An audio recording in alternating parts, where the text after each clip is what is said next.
नमस्कार बंधुरा आज आमी खूब कार्यकरी आरेकटी भिडियो निये चले एसेछि जे एकटी सहज सरल उपाय करे कि करे आपनि आपनार अनेक दिनेर मनोबासना बा आटके थाका कोनो काज बा कोनो समस्यार समाधान जा अनेक चेष्टा करेও करे उठते पारेननि এই শুধু একটি টেকনিক আপনি ফলো করলে কিন্তু আপনি আপনার সমস্ত সমস্যা সমস্ত মনস্কামনা পূরণ করতে পারবেন।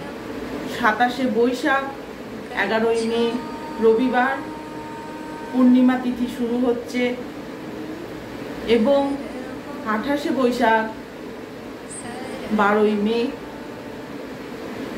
রাত্রি 9:19-এ পূর্ণিমা তিথি শেষ হচ্ছে। আপনারা সকলেই জানেন বৈশাখ মাসের পূর্ণিমা বুদ্ধদেবের জন্ম, তাই এই পূর্ণিমাকে বুদ্ধ পূর্ণিমা বলা হয়। বুদ্ধদেব আমাদের ভগবান বিষ্ণুর নবম অবতার। বুদ্ধদেবকে স্মরণ করে এই একটি সহজ উপায় আপনি যদি করে ফেলতে পারেন আপনি কিন্তু আপনার সমস্ত ইচ্ছেকে পূরণ করতে পারবেন।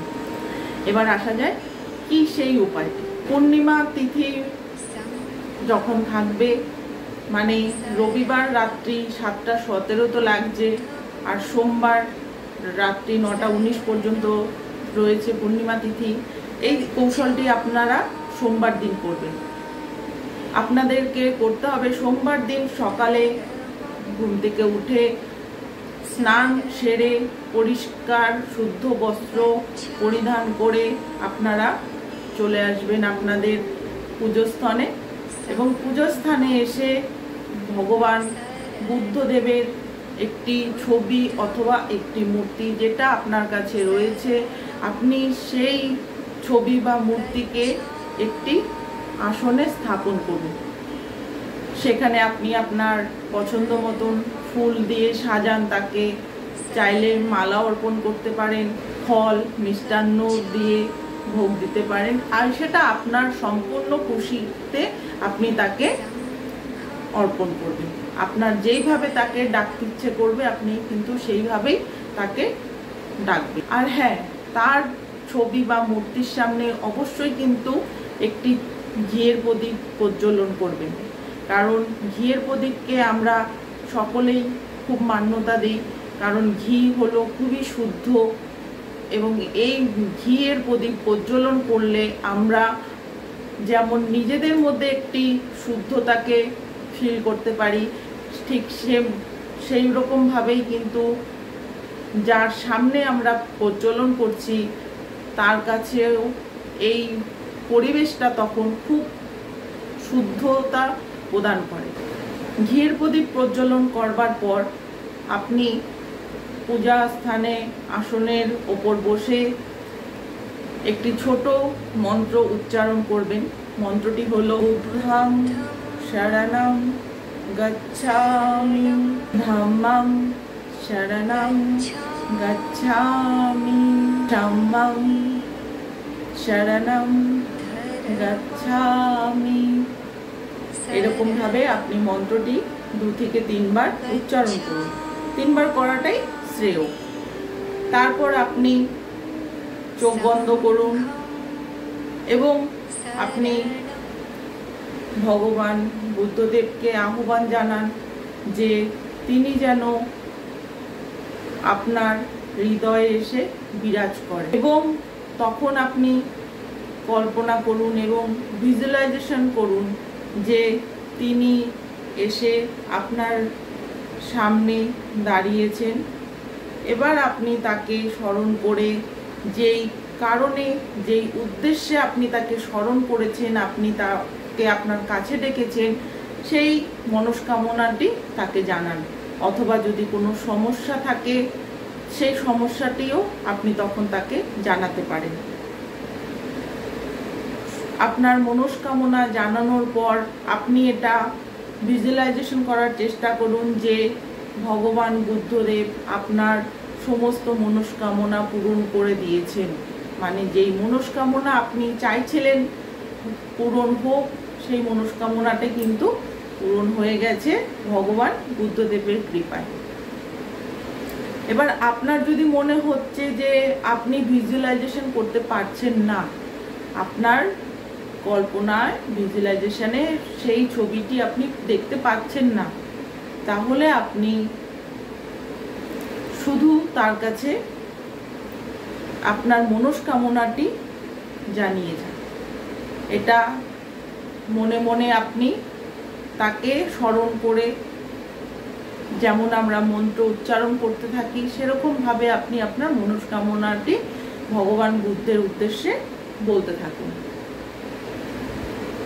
আপনার মনস্কামনা বলা হয়ে যাবার পর এই যে ছোট্ট মন্ত্রটি 3 বার উচ্চারণ করেছিলেন, সেই মন্ত্রটি আপনি 108 বার উচ্চারণ করুন, অথবা 10 থেকে 15 মিনিট আপনি নিজেকে ভগবান বুদ্ধদেবের কাছে সমর্পণ করে তার কাছে ক্ষমা চেয়ে, অবশ্যই ক্ষমা চাইবেন। যদি কোনো ভুল চুক হয়ে যায় তার জন্য আপনি অবশ্যই ক্ষমা চাইবেন এবং এই মন্ত্রটি আপনি উচ্চারণ করতে থাকুন। যদি আপনি ভাবছেন যে না, আপনি মন্ত্রটিও বলতে পারছেন না, আমার প্লে লিস্টে চলে যাবেন। আমার চ্যানেলে, শিবযোগ চ্যানেল প্লে লিস্টে গেলে আপনি এই মন্ত্রটি কিন্তু পেয়ে যাবেন। মন্ত্রটি মোবাইলে চালিয়ে রেখে আপনি ধ্যানে বসুন এবং মন্ত্রটি শুনুন, আর মনে করুন যে মন্ত্রটি আপনি করছেন। দেখবেন কিছুদিনের মধ্যেই আপনার যেই উদ্দেশ্য নিয়ে আপনি এই উপায়টি করলেন, আপনার কিন্তু মনস্কামনা পূরণ হয়ে যাবে, অথবা আপনি যদি কোনো সমস্যার কথা তাকে জানিয়ে থাকেন সেই সমস্যাও কিন্তু সমাধান হয়ে যাবে। কিন্তু একটা কাজ করবেন অবশ্যই, আমার বলতে একটু ভুল হয়ে গেছে, সেটা হলো আপনি সোমবার দিন যখন এই রেমেডিটা করছেন অবশ্যই সেদিন নিরামিষ আহার করার চেষ্টা করবেন। কারণ সেই দিন বুদ্ধ পূর্ণিমার দিন আমাদের কসমিক এনার্জি, ইউনিভার্সাল ভাইব্রেশন এত পরিমাণে বেশি থাকে। সেদিন যদি আপনি আমিষ আহার করেন তাহলে আপনার ভেতরের যে নেগেটিভিটি বলুন বা মনে হিংসা, রাগ, জেদ, অহংকার, এগুলোর ভাইব্রেশনও কিন্তু প্রচুর প্রচুর পরিমাণে বেড়ে যাবে। তাই নিরামিষ আহার করাটাই শ্রেয়। কারণ নিরামিষ আহার করলে আমাদের মন, মস্তিষ্ক, শরীর সব কিছুই শান্ত থাকে, সুস্থ থাকে। তাই আমি আপনাকে রেকমেন্ড করব যে আপনি অবশ্যই যেন এই দিনটি অবশ্যইভাবে নিরামিষটা আহার করবেন। আর নিরামিষ আহার করে আপনি সেই দিন যদি ভগবান বুদ্ধের আরাধনা করতে পারেন তাহলে তো আপনার যেই কারণে আপনি তাকে সেদিন স্মরণ করলেন, তার পুজো করলেন, অবশ্যই আপনার এই কাজ সফল হবেই। এবার পুজো হয়ে যাওয়ার পর সোমবার দিন ভগবান বুদ্ধদেবের যে আসনটি আপনি স্থাপন করেছিলেন সেটি পুরো দিন সেভাবেই রেখে দিন। আর আরেকটা কথা আমি আপনাকে জানিয়ে রাখি যে আপনি কিন্তু ভগবান বুদ্ধের যে আসনটি স্থাপন করবেন সেটা যেন আপনার গৃহদেবতার আসনে না হয়, এটা একটু দেখে নেবেন। এবং যখন আপনি পুজো করতে বসবেন আপনার ফেস যেন অবশ্যই পূর্ব দিকে অথবা উত্তর দিকে থাকে। ভুল করেও যেন আপনার মুখ পশ্চিম দিকে অথবা দক্ষিণ দিকে না হয়। এই চলে গেল আপনার পূর্ণিমার দিনের করা টেকনিক। এবার তারপরের থেকে যতদিন পর্যন্ত আপনার এই ইচ্ছেটা পূরণ না হচ্ছে, আপনি বুদ্ধদেবকে স্মরণ করে যে কোনো সময় আপনাকে আসন পেতে তার ছবি বা মূর্তির সামনে বসেই করতে হবে সেই রকম কোনো কথা নেই। আপনি চাইলে করতে পারেন, কিন্তু কর্মব্যস্ততার জন্য যদি আপনার না হয়ে ওঠে আপনি তাহলে কাজ করতে করতে বা বসে রয়েছেন বা কোথাও একটু ফাঁকা আছেন আপনি, তাহলে সেই সময়টি কিন্তু আপনি এই জিনিসটি চ্যান্ট করতে থাকুন, মানে ভগবান বুদ্ধকে স্মরণ করে তার কাছে যে আপনি ইচ্ছে পূরণের আবেদন করেছেন বা তার কাছে আপনি সাহায্য চেয়েছেন যে আপনার এই ইচ্ছেটা পূরণ করে দেয়া হোক, আপনি এই কথাগুলো তাকে বারবার বারবার করে রিপিট করতে থাকুন মনে মনে।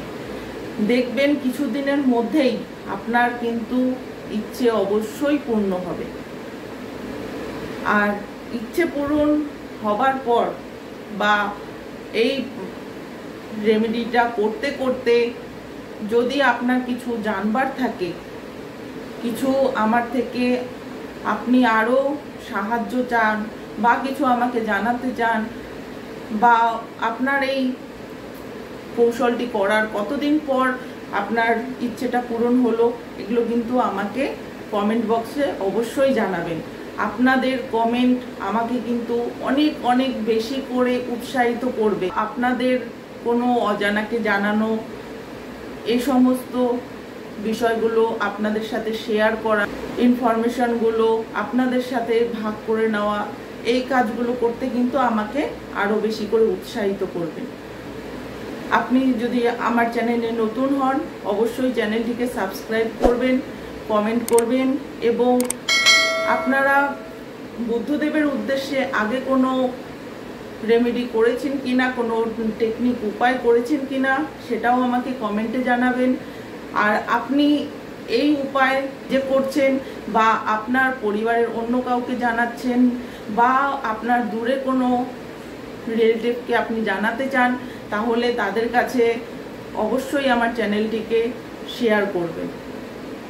ভালো থাকবেন। আজ আসছি। ধন্যবাদ।